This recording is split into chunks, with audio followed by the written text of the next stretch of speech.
का सर्वे कराए और उनको आप पास की पर्चा दीजिए, उसको बंदोबस्ती दीजिए। गरीबों के दखल कब्जा में जो जमीन है उसका कागज पत्र दीजिए, इसके बाद ही बिहार में सर्वे होगा। नहीं तो गरीबों के बेदखली वाला सर्वे हम बिहार में नहीं होने देंगे। ये आवाज संपूर्ण बिहार से उठ रही है और इस बात को मजबूती से हम आगे बढ़ा रहे हैं। आपसे हम एक गुजारिश और करना चाहेंगे कि केवल अपने स्तर पर गुस्सा झाड़ने से नहीं होगा, गुस्सा उगलने से नहीं होगा। आपको इस लड़ाई में उतरना पड़ेगा। ये सरकार आपकी सरकार नहीं है, 3 लोगों की सरकार रह गई है।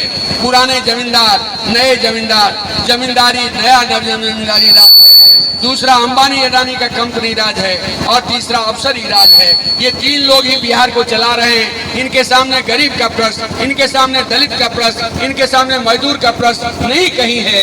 इस सवाल को यदि राजनीति में स्थापित करना चाहते हैं, छात्र नौजवानों के सवाल को, शिक्षा के स्वास्थ्य को, रोजगार के सवाल को यदि सामने लाना चाहते हैं तो सब लोगों को मुखरता के साथ आना पड़ेगा। ये आप जरा सोचिए, बिहार जैसे गरीब राज्य में सरकार का खुद रिपोर्ट करता है कि 1 करोड़ के आसपास परिवार ऐसा है जो किसी तरह से जीवन गुजारा कर रहा है। उसके भोजन पर लाले पड़े हुए हैं, दिन खाएगा, रात क्या खाएगा, बच्चा के स्कूल कैसे भेजेगा, दवा दारू का व्यवस्था कैसे करेगा, उसके सामने ये प्रश्न है। और ऊपर से स्मार्ट मीटर थोपा जा रहा है। स्मार्ट मीटर गरीब का खून चोषक मीटर है। जगह जगह हम लोगों ने पदयात्रा में देखा है, महिलाओं ने समूह में आके हम लोगों के सामने आकर के कहा कि आप लोगों ने बड़ी लड़ाई शुरू की है, अच्छी लड़ाई शुरू की है, न्याय और इंसाफ की लड़ाई शुरू की है। हम आपकी लड़ाई के साथ हैं। हम छोलनी लेकर के, हम बेलना लेकर के, हम झाड़ू लेकर के स्मार्ट मीटर को खदेड़ेंगे। और यदि स्मार्ट मीटर वापस नहीं लिया जाएगा तो नीतीश कुमार को कुर्सी से खदेड़ दिया जाएगा। ये संकल्प लोगों ने दोहराया है। ये बड़ी बात बिहार की जनता के बीच से आ रही है। साथियों, हमारी यात्रा करीब आज 150 किलोमीटर हो रहा है। 150 किलोमीटर पैदल चलते हुए हम आ रहे हैं।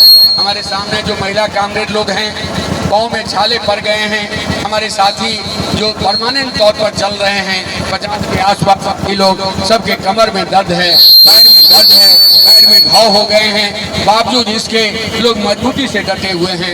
एक नया बिहार के लिए, न्यायपूर्ण बिहार के लिए, खुशहाल बिहार के लिए, दलित गरीब मजदूर किसानों के भागीदारी वाले बिहार के लिए हम आप सब लोगों से अपील करेंगे, आप सब लोगों से गुजारिश करेंगे कि 27 को तमाम पदयात्राओं का समापन पटना में हो रहा है। मिलर हाई स्कूल ग्राउंड में एक विराट न्याय सम्मेलन होगा, जिसमें भाकपा माले के राष्ट्रीय महासचिव, ये पुराना दौर फिर से बिहार में स्थापित हो रहा है। कर्पूरी का दौर, लोहिया का दौर, जयप्रकाश का दौर, रामनंदन मिश्र का दौर, वशिष्ठ सिंह का दौर, ये तमाम पुराने नेताओं के दौर फिर से याद दिलाते हुए दीपंकर भट्टाचार्य खुद पैदल चल रहे हैं। गरीबों के बीच में, मजदूरों के बीच में, उन लोगों के बीच में जा रहे हैं जिनको मजदूरी का मांगने पर हाथ काट लिया गया है। उन लोगों के बीच में जा रहे हैं जहाँ दलितों की बस्ती में आग लगा दी गई है। उन मुसहर बस्तियों में जा रहे हैं जहाँ मुसहरों की हत्या कर दी गई है। इन सारे सवालों को लेकर के दीपंकर जी खुद घूम रहे हैं और उस 27 के न्याय सम्मेलन में, विराट न्याय सम्मेलन में भाग लेंगे।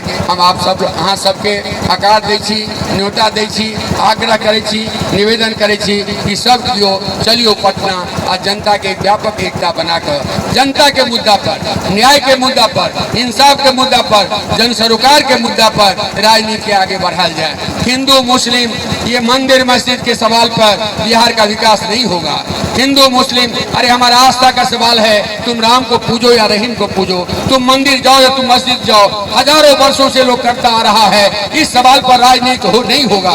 ये जो राजनीति का खेल है, ये जो गिरिराज सिंह का खेल है, नफरत और विभाजन का खेल है, वो बिहार में नहीं चलेगा। बिहार में दलित गरीब मजदूर एकताबद्ध होकर के सामने आएगा तो गिरिराज सिंह को 1 इंच जमीन भी बिहार में नहीं मिलेगी और इनको खदेड़ दिया जाएगा, भगा दिया जाएगा और मजदूर किसानों का राज स्थापित होगा। एक ही अपील के साथ, झूठे सपनों की छल से निकल, झूठे सपनों की छल से निकल, चलती सड़कों पर आ, अपनों से न रहियो दूर, आ कदम से कदम मिला, इनकलाब जिंदाबाद, गरीबों की एकता, मजदूर किसानों की एकता जिंदाबाद।